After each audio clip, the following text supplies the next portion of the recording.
Hello, welcome you all to soil fertility. In this module, we are going to deal entire thing about soil fertility. So in the first class, we are going to see about different nutrients and all the things. We know that nutrients are classified into low, medium, and high. If it is low, we will be doing some suitable management strategies in order to achieve the yield. So which knowledge class do you belong in soil? Whether you have a low knowledge on soil, medium knowledge on soil, or high knowledge on soil.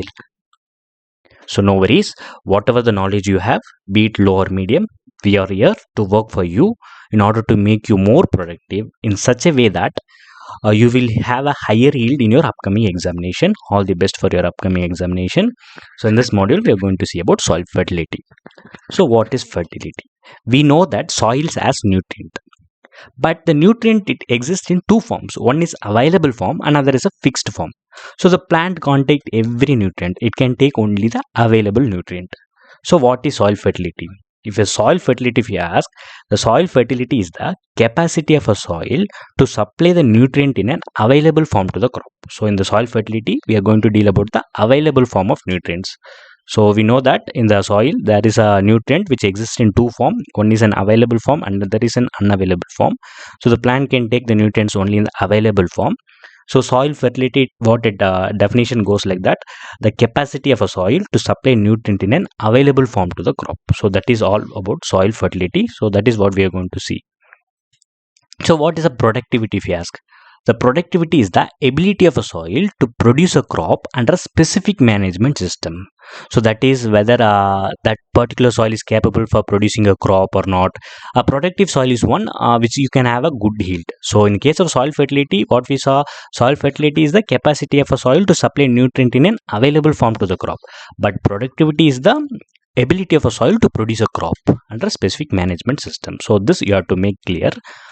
And there is a famous definition: all fertile soils are not productive, but all productive soils are fertile. So you might have learned this quotes earlier, but you couldn't have a grip on it. I will clear you now. If you have understood, that is no problem, but if you don't understood, I will clear you now. So earlier we saw a definition called soil fertility. So what is a soil fertility? So soil fertility is the innate capacity of a soil to supply nutrient in an available form to the crop. So here we are dealing only about the fertility concept. So in the case of productivity, we have dealt both fertility and also with the crop management strategies to achieve a good yield. So that what it indicates is all fertile soils are productive, but all fertile soils are not productive, but all productive soils are fertile. See, if a soil is fertile, it is going to give you a nutrient in an available form. So that does not indicate that it should be a productive soil. But if a soil is a productive one, so it should always be fertile. So that is the definition: all fertile soils are not productive, but all productive soils are fertile. Okay, I will explain you again. See, earlier we saw that soil fertility. So soil fertility is the innate capacity of a soil to supply the nutrient in an available form. So they are dealing only about the nutrient. So this does not mean to increase the yield. But whereas in the later we saw about productivity. So in the productivity they have included soil fertility. So soil fertility, that is the supply of the available nutrient plus the management practices, so that are directly related to yield.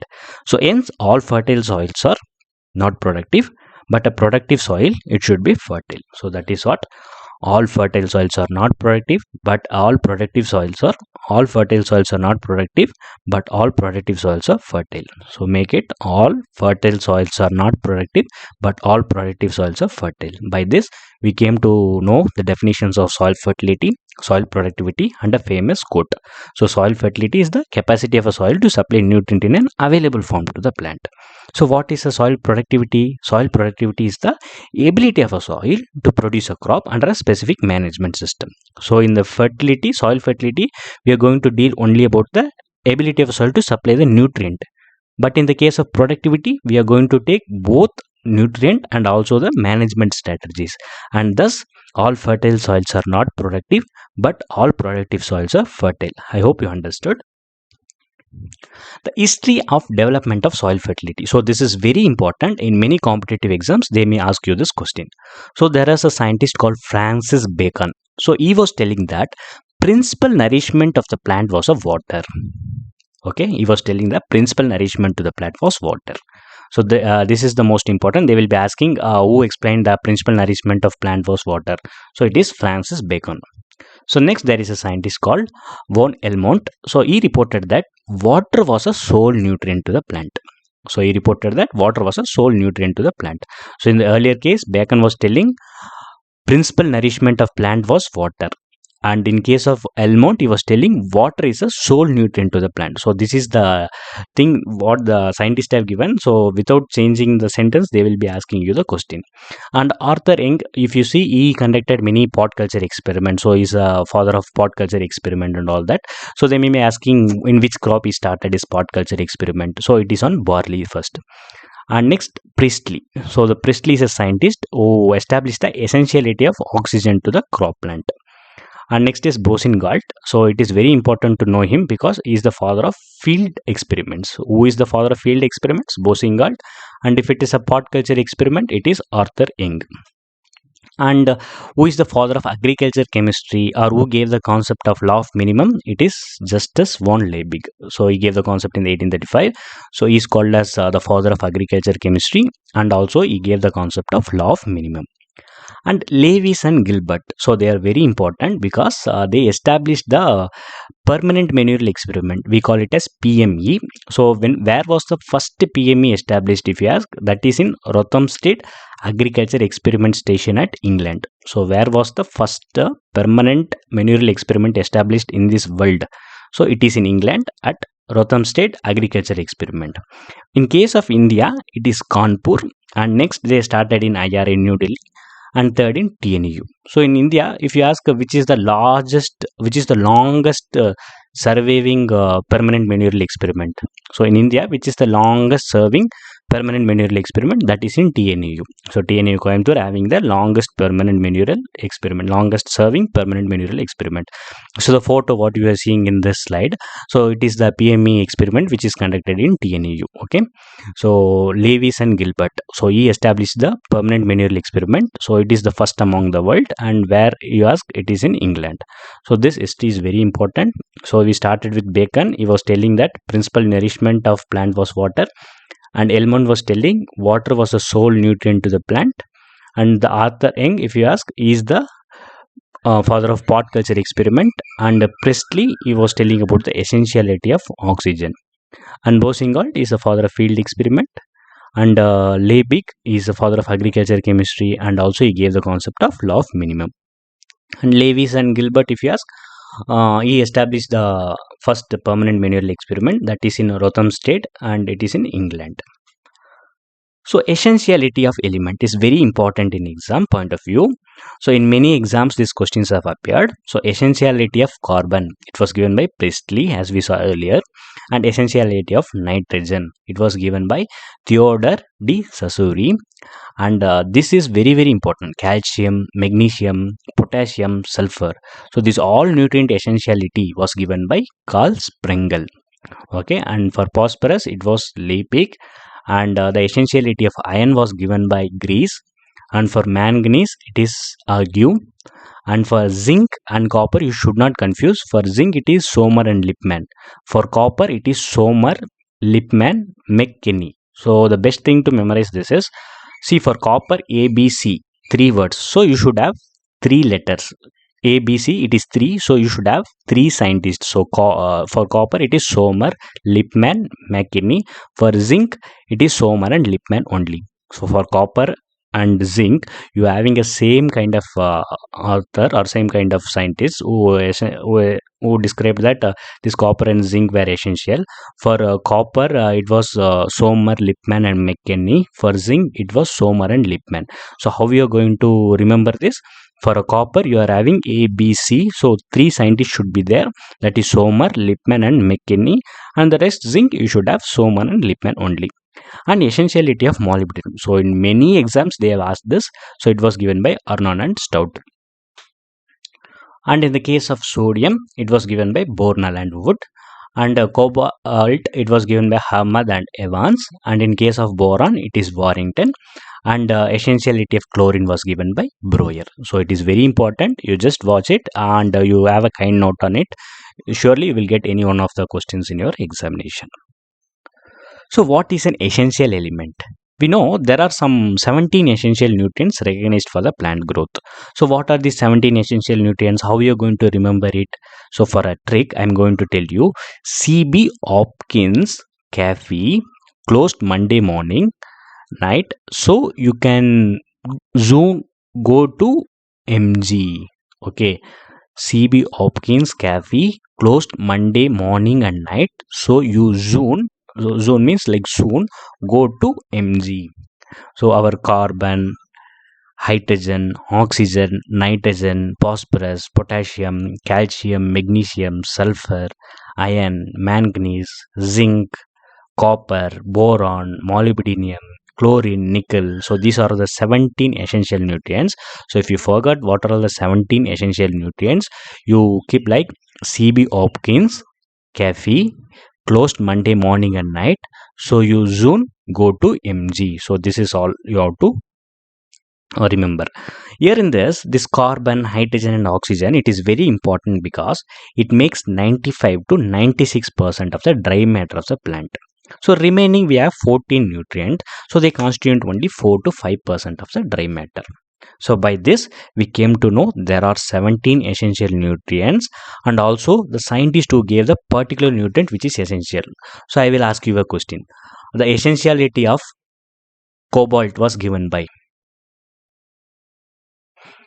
and the essentiality of nitrogen was given by, okay, and essentiality of zinc was given by, and how will you differentiate this zinc and copper? So in case of copper it is ABC3, you have Sommer, Lipman, McKinney, and in case of zinc it is Sommer and Lipman only. I hope you understood. So let's move on to the next one. And next, Harnan and Stewart. So this is very important. In the 1939, they established a very important concept. This concept is called criteria of essentiality. So we know essential nutrients are one which a plant can't complete its life cycle without that particular nutrient. If the particular nutrient is not there, the plant is not going to complete its life cycle. So they are called very essential nutrient to the plant. So it is directly related to the plant metabolism. So, is all the elements are essential? No. There are some criteria for a nutrient to qualify into a essential nutrients, and also they must satisfy three conditions. So, what are all the conditions? See, if in the absence of that element, the plant should not complete its life cycle. So, the plant must unable to grow normally or complete its life cycle in the absence of that element. The element is specific and it cannot be replaced by other element. How we can define? If nitrogen is deficit, only nitrogen to be added externally, not potassium. So if a element is specific and it cannot be replaced by other element, if nitrogen is absent, only nitrogen to be replaced, not the phosphorus or potassium. So that it implies, so the element is specific and cannot be replaced by other, and these elements play a key role in plant metabolism. So we are going to deal what are all these nutrient and how they are going to how they are going to help in the plant metabolisms in the upcoming slides. In nitrogen, phosphorus, we will be dealing elaborately. So for a element, we having 17 essential elements. So these 17 essential elements, in order to satisfy, in order to call an element as an essential element, so they should satisfy some three conditions. So what are the conditions? If we ask, first, the plant must be unable to grow or unable to complete its life cycle in the absence of that element. And second, the element is specific and it cannot be replaced by other element. So if nitrogen is absent, nitrogen should be replaced by nitrogen, not by phosphorus or potassium. And the element have a direct role in plant metabolism. So this is all the criteria of essentiality. So this was given by Harnan and Stout. So in order for a plant or in order for a nutrient to get satisfied as a essential nutrient, so this must satisfy all these three conditions. So you should note at this juncture the definition of essentiality. So there is a definition of essentiality. So that was given by Nicholas. So definition of essentiality was given by Nicholas. Criteria of essentiality was given by Harnan and Stout. So don't get confused in your examination. I repeat, the definition of essentiality was given by Nicholas. Criteria for essentiality was given by Harnan and Stout. So we know there is a division of nutrient. One is major nutrients, another is micro or minor nutrients. So what are the major or macronutrients? So these are the nutrients which are comparatively required in a larger quantity for a plant to complete its life cycle. So what are all the nutrients coming under the major nutrients? Our CHO, NPK, calcium, magnesium, sulfur. So the rest of the elements are micronutrients or minor elements. So why they are called so? Because they are required only comparatively in a small quantity when compared to that of major nutrients. So within that we have the classification. You see that there are the essential plant nutrients. What we saw, there are 17. So why they are called essential plant nutrients? What are the condition it should be satisfied to get its name as essential? We read in the previous slide, and we are aware about that. So this framework element, there is a framework element. What are called framework element? They may ask you. So carbon, nitrogen, and oxygen. So they are most abundant, and they form a framework for the plant and everything. So they are called framework element. So they are directly taken from air and water. And mineral element. So in the mineral element, the rest of the 14 elements are mineral element. So they are taken from soil in an available form, that is an ionic form. There are about 14 mineral elements. So they are classified as macronutrients and micronutrients. In the case of macronutrients, we have a division of primary nutrients and secondary nutrients. So the primary nutrients are which required in a larger quantity. So they are nitrogen, phosphorus, and potassium. And in case of secondary nutrients, they are required in a smaller quantity when compared to that of primary nutrients. So they are calcium, magnesium, and sulfur. And we have 8 micronutrients. So what are all the micronutrients? Zinc, copper, manganese, iron, boron, molybdenum, chlorine, and nickel. So in this thing, I have to explain you a very important new concept. I will introduce into a new concept. So have you ever heard about an amendment nutrients? We all know about amendments. Have you ever come across amendment nutrients? So they may be asking, what are the amendment nutrients? So what is the amendment in acid soil? In the acid soil, we use calcite or dolomite as an amendment. So calcite means calcium carbonate, dolomite means calcium carbonate and magnesium carbonate. What is the amendment we are using in sodium soil, sodic soil? We are using gypsum, CaSO4 2H2O. So see all the chemical amendments. We have calcium, we have magnesium, we have sulfur. So hence this calcium, magnesium, sulfur. So they are the secondary nutrients. They are also called as amendment nutrients. So they are also called as amendment nutrients. Kindly make a note on it. So we also have a framework element that are carbon, nitrogen, and oxygen. And we also read a very new concept, that is amendment element. What are the amendment element?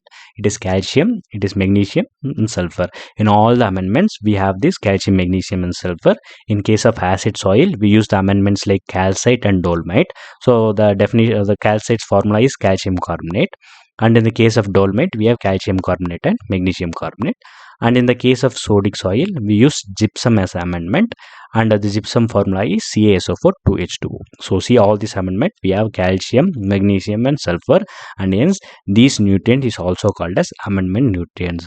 So if they ask what are the amendment nutrients, all secondary nutrients are the amendment nutrients.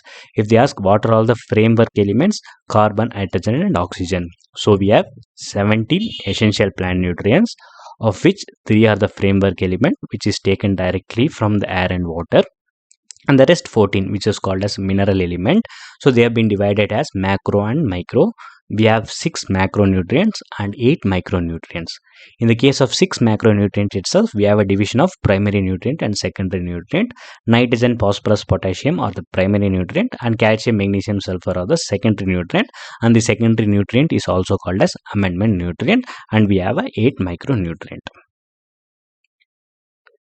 So next there is a concept called beneficial element. So what it means? What is beneficial element? Can you explain what is beneficial element? So how it differ from the essential nutrient? There are some of the elements like cobalt, sodium, silica, selenium, vanadium. So remember this like Kona Siva, Kona Siva, CONASISEVA, Kona Siva. So these are all the beneficial element. So they promote the plant growth. Okay, they just promote the plant growth, but are not absolutely necessary for the plant's life cycle to get completed. So what we learned in essentiality elements, for essentiality of element, if the plant is absent, the plant cannot complete its life cycle. But if a beneficial element is absent, plant can complete the life cycle. So they don't meet the criteria of essentiality, and they just help in promote the plant growth, and they have been classified under beneficial element. So they, since they failed to meet the Harnan and Stout's criteria of essentiality, so they are called as beneficial element. In the exams, which among, you will get a questions like which among the following is a beneficial element. So you have to know that CONASIVA, CONASIVA, cobalt, sodium, silica, selenium, vanadium. So we know what is essential nutrients. So essential nutrients have three criteria. Only if you met the three criteria, it is essential nutrients. If you not met the three criteria, you are not to be considered as a essential nutrients. So we learned a new concept called beneficial nutrients. So what is a beneficial nutrients? So they are essential for the, they just promote the plant growth, but they don't meet the Arnold's and Stout criteria. So what is the criteria? If the particular element is absent, the plant cannot complete its life cycle. But with the absence of this beneficial element, plant can complete the life cycle. So they are not considered to be as a essential element. Okay, so hence they are called as a beneficial element. So see, we have a beneficial element like sodium, aluminum, selenium, silica, cobalt, and vanadium also we have that. So they just helps in plant growth. See, in case of sodium, they are just using for cam metabolism, osmolytes, so replacing potassium, so different other things. But they are, even in the absence of sodium, a plant can survive.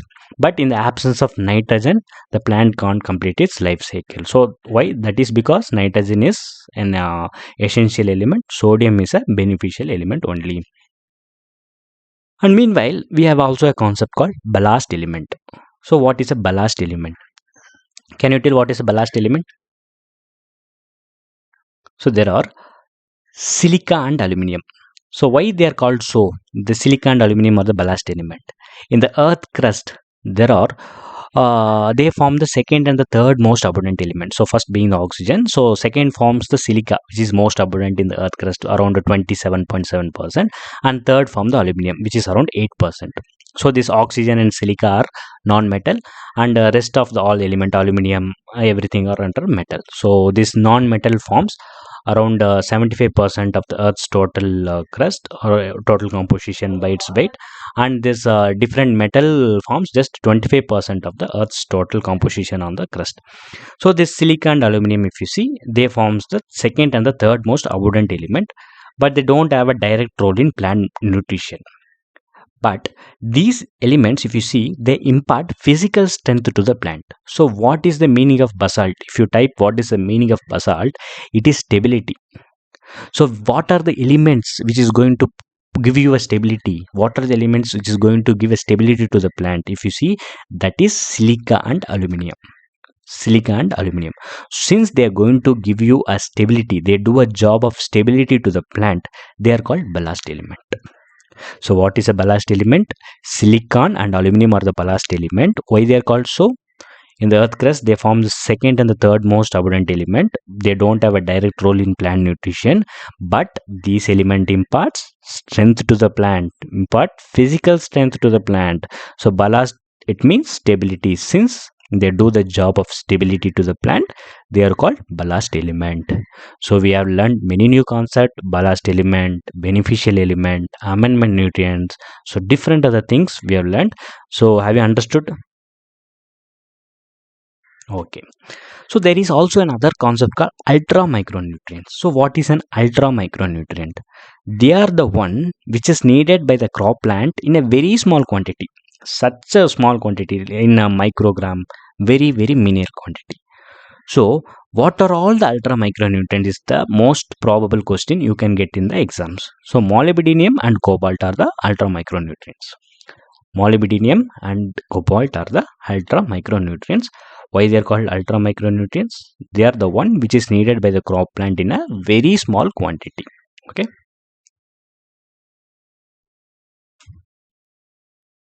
Next, we are going to see few concepts in soil fertility. Okay. Few concepts in soil fertility. Take a rest. We have learned different things. We have started from all about soil fertility. we have learned the definition of soil fertility. So what is a soil fertility? The innate capacity of a soil to supply nutrient in an available form to a crop. So available form is very important. And next we learned about soil productivity. So what is a productivity? Ability of a soil to produce a crop under a specific management system. So we have a famous quote: all fertile soils are not productive, but all productive soils are fertile. So in the case of fertility, we have dealt only about the availability of the nutrient. And in the case of productivity, we have dealt both fertility as well as the crop management strategy. So that all fertile soils are not productive, but all productive soils are fertile. And we learned about different histories, different scientists gave the essentiality and all the things. And essentiality of elements we have came across, and also we learned about the tricks. And when we will call the element as an essential element, for an element to be called as an essential element, it should satisfy the Arnolds and Stout criteria of essentiality. So what are the Arnolds and Stout's criteria of essentiality? In the absence of that element, the plant should not complete its life cycle. So the element is specific and it cannot be replaced by other element. So the element have a direct role in plant metabolism. So I will ask you a question, you tell the answer. The definition of essentiality was given by,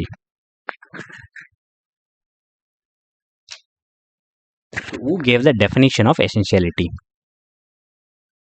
Okay, it is Nicholas.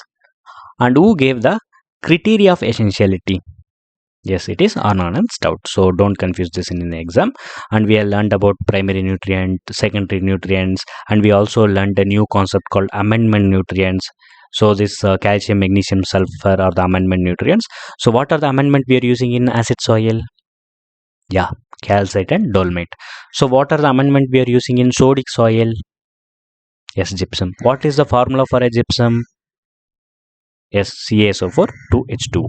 Okay, so this calcium, magnesium, sulfur is also called as amendment nutrients. So also we learned a new concept called beneficial nutrients. So what is a beneficial nutrients? So they just promote the plant growth, but they are not absolutely necessary for a plant to complete its life cycle. So even if this element is not there, plant can complete its life cycle. So hence they are called as beneficial element. How we are going to remember the beneficial element? Yes, Kona Siva. CONASIVA. Kona Siva. Okay, you remember like that, Kona Siva. Hence they are called as beneficial element. And also we learned about ballast element. So ballast means stability. So which is the element going to provide you stability for the plant? So it is silicon and aluminum. So they form the second and the third most abundant in the earth crust. So the first being oxygen. So hence they provide the stability. They are called as ballast element. Okay. And also we learned a new concept called ultra micronutrient. What is ultra micronutrient? So they are needed to a crop plant in a very minimal quantity. So what is an example for an ultra micronutrient? Yes, cobalt and molybdenum. So here now we are going to deal about few concepts regarding soil fertility. So before going to concept, there are some of the important landmarks in the soil testing research in India. So we have to know it. In the 1953, if you see, soil fertility and fertilizer use project has been established. So this is a landmark in case of India. In the case of India, when was the soil fertility or fertility use project has been started? It is 1953. In the case of 1955, if you see, the soil testing laboratories has been established in India. So this is very important. When was the soil testing laboratories been established in India? It is 1955.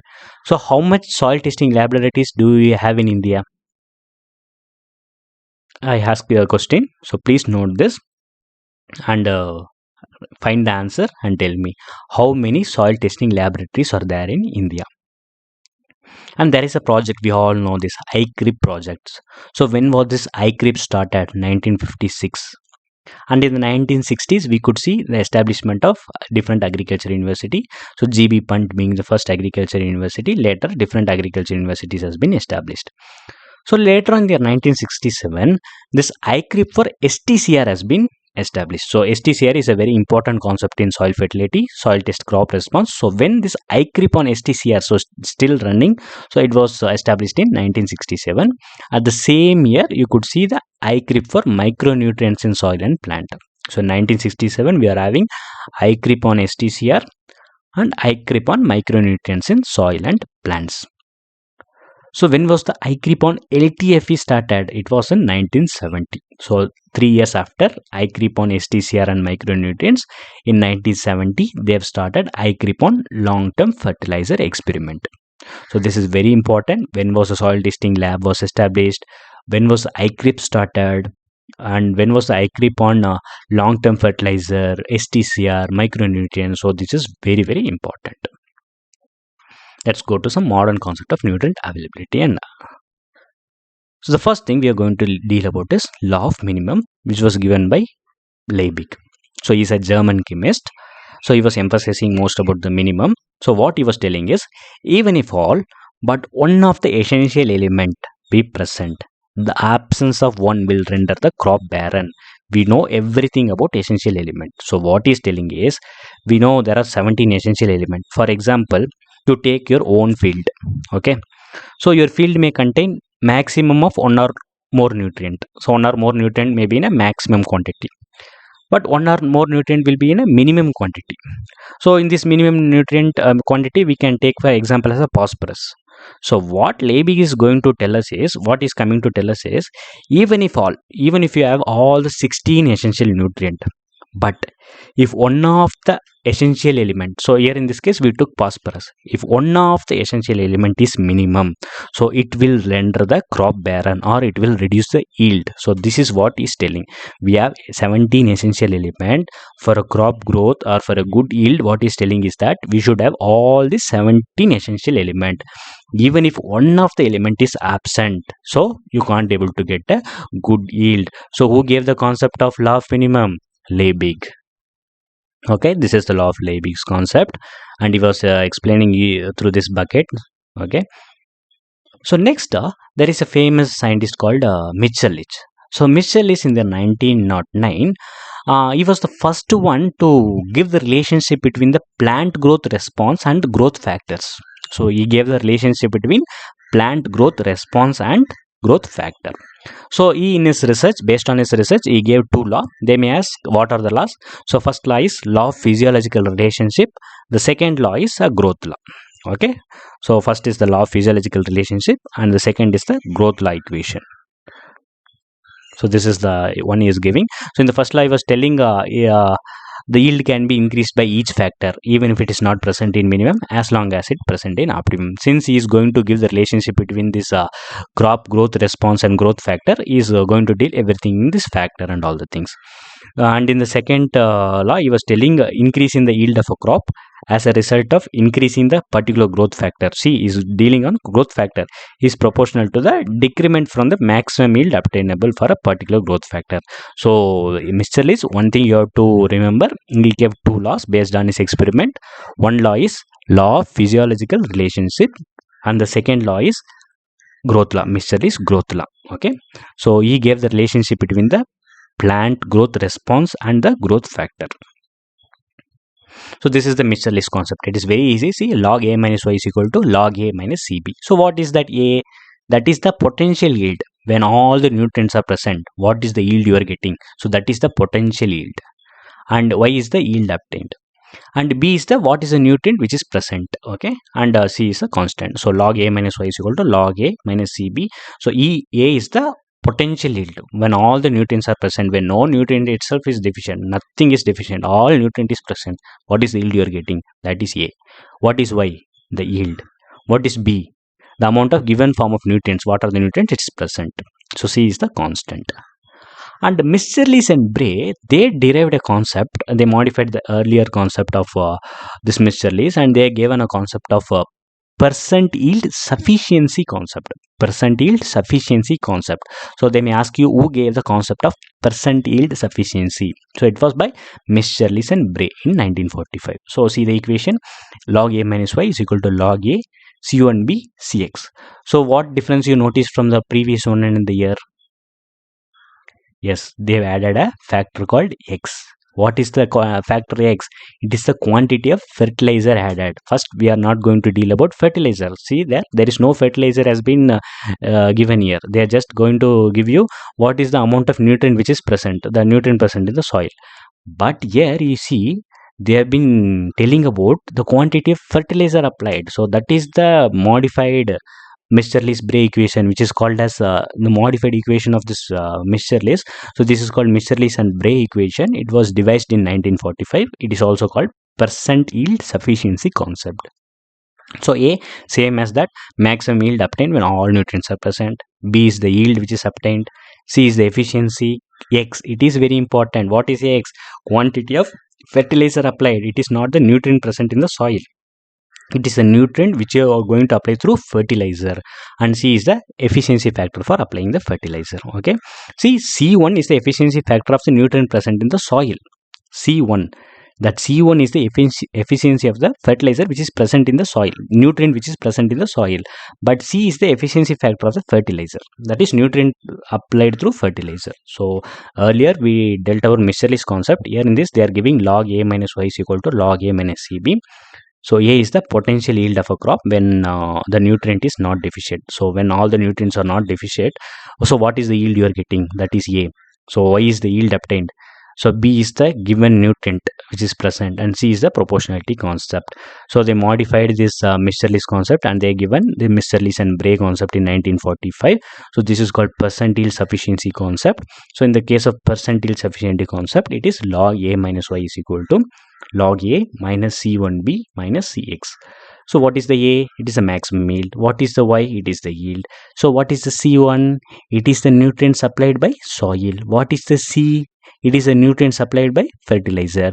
And what is the X? It is a quantity of fertilizer applied. And this percent sufficiency concept was given by Mitscherlich and Bowl concept. Okay, Mitscherlich and Bowl gave the concept of percent sufficiency. Percent yield sufficiency concept was given by Mitscherlich and Bray, but percentage sufficiency alone was given by Mitscherlich and Bowl. Make a note on it. Percentage yield, Mitscherlich, Bray. Yield means Y. Bray means it is also ending with Y. So percentage yield, Y is there. So Bray should come. Y is there in Bray. So BRAY, that Y is there in Bray. So when percent yield sufficiency concept comes, it is Mitscherlich and Bray equation. So only percentage sufficiency. So that is Mitscherlich and Bowl's concept. And who gave the concept of law of maximum? It is Wallace and Wallace. So in the questions they will be asking, they will be giving the law and who gave the concept, and they will be giving the scientist. So here in this law of maximum, when the need is fully satisfied by the every factors, the rate of the process can be at its maximum potential, which is greater than the sum of individual part because of a sequentially additive interaction. So this is the law which was given by Wallace. So what law? It is called as law of maximum. And it is very important. The Bray, he gave the concept of nutrient availability and mobility. Okay, this is very important because many questions will be appearing from this particular slide. Okay, so kindly carefully listen to it. I am going to provide you a trick. We have plant, we have soil. So first take the plant. So what are all the element mobile in the plant? N, P, K, Mg, Mo, Cl. NPK, MgMO, Cl. So these are the element which is mobile in plant. So rest of all are immobile in plant. So see the soil. What are the element mobile in soil? Remember as CNBS. C for chlorine, B for boric acid, N for nitrate, and S for sulfate. CNBS. Chlorine, nitrate, tell along with me, sulfate, and boric acid. So these are the four mobile nutrient in soil, CNBS. Rest of all are immobile. So tell me the answer. What are all the mobile nutrients in the plant? Yes, it is NPK, MgMO, Cl. What are the mobile nutrient in soil? Yes, it is CNBS. C for chlorine, B for boric acid, N for nitrate, and S for sulfate. Okay, I will ask you a question. Which of the nutrient is available both in mobile and immobile form in soil? There is one nutrient which is available both in mobile form and immobile form in soil. You see this slide and tell me. There is one nutrient which is available both in mobile form and immobile form in the soil only. I am telling about the soil only. Yes, it is nitrogen. What is the mobile form of nitrogen? Nitrate. What is the immobile form of nitrogen? Ammonium. NH4+. Okay, so the only nutrient which is present both in the mobile and immobile form is nitrogen. So its mobile form is nitrate and its immobile form is NH4 plus. So next thing I will ask you, there is one element which is mobile in plant, but in soil it is immobile. Tell me. You see the slide and tell me. There is one element which is mobile in soil, which is mobile in plant, sorry, it is mobile in plant, but immobile in soil. There is an element which is mobile in plant only. In soil, it is immobile. What is your answer? Yes, it is phosphorus. See the phosphorus in soil? It is in the immobile form, HPO4 2 minus. See in the plant? It is in the mobile form. So, the nutrient which is present in both mobile and immobile form in the soil is nitrogen, and there is a nutrient which is immobile in soil but mobile in plant. What is the nutrient? That is phosphorus. And there is a concept called mass flow, diffusion, root interception. It is very easy. So who gave the concept of mass flow? This was asked in many examinations. So it was given by Munch, Munch. So the concept of mass flow was given by Munch. So what is the mass flow? So mass flow, if you ask me, it is just a movement of nutrient along with the water to the plant. So how the nutrient is going to the plant? Through the water. So what are all the element through mass flow? It is moving through the water to the plant. You see in the case of diagram, with the help of water, it is moving to the plant. So what are all the elements? If you ask, write it: nitrogen, calcium, magnesium, sulfur, chlorine, boron, molybdenum. So their requirement to crop is met through this mass flow. And there is another concept called diffusion. So how this movement of nutrient through diffusion occurs? It is through the process of higher concentration to the lower concentration. So if the nutrient is present in higher concentration, see in this diagram, outside it is in higher concentration. So it is moving to the lower concentration inside the root. So what are all the element which is moving through diffusion? So phosphorus, potassium, iron and zinc. So these nutrients mainly move through diffusion. So they will ask what are all the nutrients which move through the mass flow, that is nitrogen, calcium, magnesium, sulfur, chlorine, boron, molybdenum. And what are all the elements moving through diffusion? Pk, Fe, Zn. So diffusion is a process of movement of nutrients from the higher concentration to lower concentration. So nutrient is in there in soil, it has to move to root. So it happens through three process. One is in mass flow. So mass flow means along with the water. Second flow, it is diffusion. It is from the process from higher concentration to lower concentration. And the third one, it is root interception. So it is very important whatever the nutrient which is carried through different process, that is very important. They will be asking you in exams. So there is a law which is highly related to this diffusion process. If you ask what is the law which is related to the diffusion, that is Fick's law. And there are few factors I will be telling you which affects the mass flow. You see, for a mass flow to occur, a soil should be wet and water should be there. Only if the water is there, the nutrient will be carried along with water. What happens if the soil is dry? If the soil is dry, mass flow will be less because there is no water, so nothing to carry this nutrient to the root. And what happens if there is low temperature? See, only if the temperature is high, there will be more transpiration and evaporation. So through this transpiration evaporation, movement occurs. But if the temperature is low, this transpiration evaporation that don't occurs. As a result, mass flow is less. So if the soil is dry or if the temperature is low, mass flow will be less. And what is the relationship between the root size and the mass flow? They will ask. If the root size is bigger, the contact area will be more, so the mass flow will be more. If the root size is less, contact area is less, mass flow will be less. Okay, that's all. Mass flow means movement along with water. What are the elements through mass flow? Nitrogen, calcium, magnesium, sulfur, chlorine, boron and molybdenum. So what are the elements through diffusion? Phosphorus, potassium, iron and zinc. So there is a concept called root interception. Before going to root interception, there is a famous theory that is called theory of contact exchange. So who gave the theory of contact exchange? They will be asking who gave the theory of contact exchange. So that was given by Jenny and Overstreet. Write it. It was given by Jenny and Overstreet. Only this they will ask in the exam. Who gave the concept of contact exchange. The theory of contact exchange was given by Jenny and Overstreet. And if they ask who coined this concept root interception, who coined the concept root interception? So it is Stanley A. Barber. So if it is context exchange, it is Jenny and Overstreet. And if it is root interception, it is Stanley A. Barber. So the two scientists, you have to make a note on it. So if it is root interception, who coined the term root interception? It is Stanley A. Barber. So who gave the concept of context exchange? Yes, it is Jenny and Overstreet. So there is a very important question. They have asked many times in these exams. The nutrient which make its contribution in all the three forms: mass flow, diffusion, root interception. So there is only one nutrient which makes its contribution through its mass flow, through the diffusion, through the root interception. What is that element? Yes, it is zinc.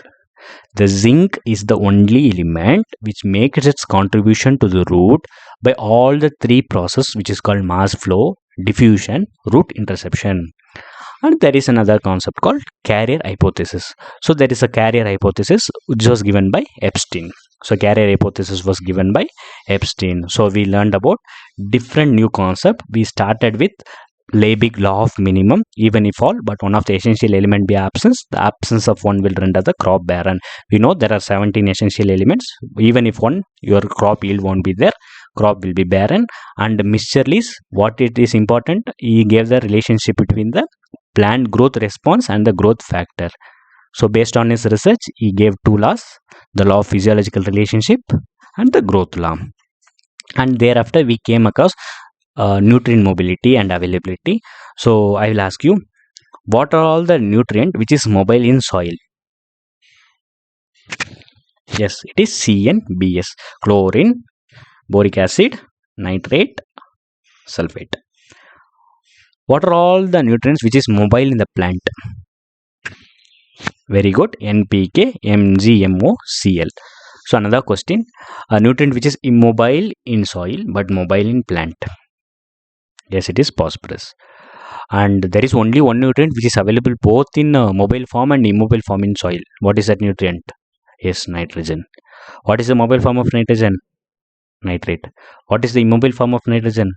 Ammonia. I think I've done it. And we also learned the concept of mass flow. Who gave the concept of mass flow?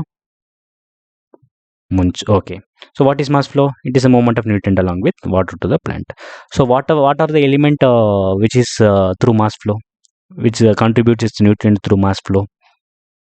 Very nice. It is nitrogen, calcium, magnesium, sulfur, chlorine, boron, and molybdenum. So what are the element make its contributions through its concentration from higher, its movement from higher concentration to lower concentration? That is diffusion. What are the nutrients move through diffusion? Yes, it is pK, iron, and zinc. And what are the law which is related to diffusion? Fick's law. I will ask you a question. Please don't disappoint me. If a soil is dry, how the mass flow will be? Yes, it is less. If the temperature is low, how the mass flow will be? Yes, it is less. If the root size is bigger, how the mass flow will be? Yes, it is higher. Another question, who gave the concept of root interception? Who gave the concept of root interception? Stanley A. Barber. Who gave the theory of contact exchange? Jenny and Overstreet. And who gave the concept of carrier hypothesis? Epstein. And this is all about Brace mobility concept. See, this root surface sorption zone, so that is all through diffusion, and the root system sorption zone, that is all your mass flow. That is all is explaining. And the Bray gave the concept of nutrient mobility, and this is the modified Mitscherlich equation. So they have added a modified that earlier Mitscherlich equation, and they gave equation like log A minus Y is equal to log A minus C1B minus Cx. So C is the efficiency factor of B, and B, what is the B? It is the amount of immobile but available in form of nutrients such as P and K. So they are explaining about the P and the K nutrients which is immobile in soil, the P which is immobile in soil, and K is also immobile in soil. So that is the amount of immobile but available form of nutrient in the such as P and K, and the efficiency factor. So what is called X? Earlier we dealt the amount of fertilizer added. So just the equation you want to remember, log A minus Y is equal to log A1 log A minus C1B minus Cx. So this is a modified Mitscherlich equation. So they will be asking who gave this modified Mitscherlich equation. If this equation occurs, it is Mitscherlich, which is Bray. And bioavailable nutrient. So bioavailable nutrient is very important, and Barber gave this bioavailable nutrient. We commonly call them as BAN. So what is a bioavailable nutrient? It is the nutrient which is present in the soil and it can move to the plant root if the plant root growth is very close enough. So what are all the nutrients which we called it as bioavailable nutrient? So very one important thing from this you have to understand is the nutrient should have its diffusion coefficient of 10 power minus 12 centimeter per second. So this is the only question they will ask you. So what should be the diffusion coefficient of a bioavailable nutrient? So they may ask you that units are also the number. So they will be giving you dash centimeters per second, or they will be giving you dash itself. So you should know 10 to the power of minus 12 centimeter per second. So apart from this is not that important. And there is also another bioavailable nutrient which is given by Nielsen. So Barber is most important thing. So bioavailable nutrient was given by Barber. So for the nutrient should be bioavailable, and it should have a effective diffusion coefficient of 10 power minus 12 centimeter square per second. And we see all this, and this is all the things we saw today. We started the soil fertility, we went with the definition of fertility, productivity, history, and we dealt all the essentiality of elements, criteria of essentiality. This flowchart is very important, amendment nutrients and everything we saw, ballast element concepts, Lebesgue minimum, Mitscherlich concept. See, this is Mitscherlich concept, log A minus Y log A minus CB. So the modified Mitscherlich concept we saw later, and this Mitscherlich and Bray equation. So if Bray means it is percent yield sufficiency concept, so BRAY, so yield should come, and Mitscherlich and Bowles concept, which is percentage sufficiency concept, and who gave the law of maximum Wallace and everything we have shown. This table is very important, and the mass flow, diffusion, root interception is important, carrier hypothesis, and all the things, bioavailable nutrient. So we have learned everything. Okay, as far as the introduction to soil fertility is considered, these are the things what you have to remember. Go kindly have a revision on it. Once the fertility module is get over, you will be having a 3 full unit test on soil fertility. So each test will be having some around 100 questions. So you will be having 3 to 4 unit tests. So whatever we learned now and whatever you are revising in your home, along with that unit test will suffice your need. So what I'm teaching, that is more than enough. So that is the most questions you will get in your examination. You no need to go apart from this. Maximum I will cover all the things. So as far as your preparation goes, go to home, you revise it again. So we see the video lecture again at time to you to make a note on yourself and go for a standard book like Tisdale and Nelson for soil fertility, or even if you have a high tribbles with you, and for agronomy, even if you have Reddy and Reddy, different other books you will be having. So make a note on it and kindly revise it. So questions will be mostly from the standard books. So read the books thoroughly, and also if you find any doubt anytime, you can call me, whatever it is, even 24 hours into 7 days I will be available. Any doubt at any time you can call me, and meet you in the next class. Okay, thank you, bye bye.